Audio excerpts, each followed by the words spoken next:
Hi friends, please subscribe to Amravati Media and press the bell icon for more latest updates. ఎన్నికలలో పోటీ చేయకుండానే 2 దశాబ్దాలుగా CM. ముఖ్యమంత్రి అంటే ఒక రాష్ట్రానికి రిప్రజెంటేటివ్. ఆ స్టేట్కు ఆయనే బాస్. సీఎంను ఎలా ఎన్నుకుంటారన్నది మనకు తెలిసిందే కదా. అసెంబ్లీకి పోటీ చేసి ఎన్నికలలో గెలిచి ఆ తర్వాత శాసనసభ్యులు ఎన్నుకుంటే ముఖ్యమంత్రి పదవి దక్కుతుంది. కానీ ఒక సీఎం 20 సంవత్సరాలుగా ఎలాంటి ఎన్నికలలో పోటీ చేయలేదు. కానీ సక్సెస్ సీఎంగా చరిత్రలో నిలిచారు. బీహార్ రాజకీయాలలో ఈ ముఖ్యమంత్రి ప్రయాణం సుదీర్ఘం. ఒక అధ్యాయం. 2005 నుంచి 2 దశాబ్దాలుగా ఆయన సీఎంగా కొనసాగుతున్నారు. ఇంత సుదీర్ఘ కాలంలో ఆయన ఎప్పుడూ అసెంబ్లీ ఎన్నికలలో పోటీ చేయలేదు. బదులుగా ఆయన ఎమ్మెల్సీగా ఎన్నికై పదవిని చేపట్టారు. ఆయనే బీహార్ ముఖ్యమంత్రి నితీష్ కుమార్. ఆయన పాలన అంటే అక్కడి వారికి మక్కువ. అందుకే ప్రతిసారి ఆయననే సీఎంగా ఎన్నుకుంటారు. అయితే విధానంపై ప్రతిపక్షాలు తరచుగా చేసే విమర్శలు కూడా మూటగట్టుకున్నాడు. ఇక రాబోయే ఎన్నికలలో కూడా ఆయన పోటీ చేయకపోవచ్చునని చర్చించుకుంటున్నారు. నితీష్ కుమార్ రాజకీయ జీవితం లోక్ నాయక్ జయప్రకాష్ నారాయణ నేతృత్వంలోని ఉద్యమం ద్వారా విద్యార్థి నాయకుడిగా ప్రారంభమైంది. పాట్నా ఇంజనీరింగ్ కాలేజీ నుంచి ఇంజనీరింగ్ డిగ్రీ పూర్తి చేసుకున్న తరువాత ఆయన కొంతకాలం విద్యుత్ శాఖలో ఉద్యోగం చేశారు. ఆ తర్వాతే క్రియాశీలక రాజకీయాల్లోకి అడుగుపెట్టారు. ప్రత్యక్ష ఎన్నికలలో ఆయన తొలి ప్రయత్నం ఫలించలేదు. 1977లో జనతా పార్టీ తరఫున హర్నౌత్ నియోజకవర్గం నుంచి పోటీ చేసిన నితీష్ ఓటమి పాలయ్యారు. 1980లో అదే స్థానం నుంచి మళ్లీ పోటీ చేసినా ఓటమే ఎదురైంది.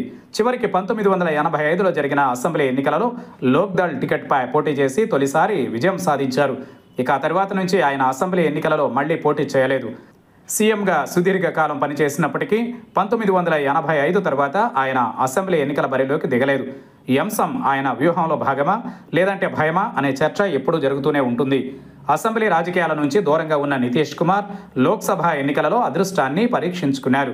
1989లో జరిగిన సార్వత్రిక ఎన్నికలలో బార్ లోక్సభ స్థానం నుంచి పోటీ చేసి మొదటిసారి ఎంపీగా విజయం సాధించారు. ఈ విజయం ఆయన జాతీయ రాజకీయాల్లోకి తీసుకువెళ్ళింది. ఆ తర్వాత ఆయన వరుసగా లోక్సభ ఎన్నికలలో విజయాలు సాధించారు. 1991, 1996, 1998, 1999 సార్వత్రిక ఎన్నికలలో అదే బార్ స్థానం నుంచి నితీష్ వరుసగా విజయం సాధించారు. 2004లో జరిగిన పార్లమెంట్ ఎన్నికలలో 2 స్థానాలు బార్, నలంద నుంచి పోటీ చేశారు. ఎప్పుడూ గెలిచే బార్లో ఓటమి చెందగా నలందలో విజయం దక్కింది. 2004 తర్వాత నితీష్ కుమార్ ఏ ఒక్క ప్రత్యక్ష ఎన్నికలలో పోటీ చేయలేదు. శాసనమండలి ద్వారానే తన స్థానాన్ని కొనసాగిస్తున్నారు. నితీష్ కుమార్ తన రాజకీయ ప్రస్థానంలో 9 ప్రత్యక్ష ఎన్నికలలో పోటీ చేశారు. ఇందులో 6 సార్లు విజయం సాధించగా 3 సార్లు ఓటమిని చవిచూశారు. ఆయన 3 సార్లు నేరుగా అసెంబ్లీ ఎన్నికలలో పోటీ చేసి ఒకసారి మాత్రమే విజయం సాధించారు. తొలి 2 ప్రయత్నాలు ఘోరంగా విఫలమయ్యాయి. ముఖ్యమంత్రిగా 2 దశాబ్దాలు పనిచేసిన నితీష్ కుమార్ శాసన మండలి మార్గాన్ని ఎంచుకోవడం ఆయన రాజకీయ చిత్రతకు నిదర్శనమని కొందరు రాజకీయ నాయకులు విశ్లేషిస్తూ ఉంటే, ప్రజా తీర్పును ఎదుర్కోవడానికి ఇష్టపడకపోవడం అని మరికొందరు చెబుతున్నారు.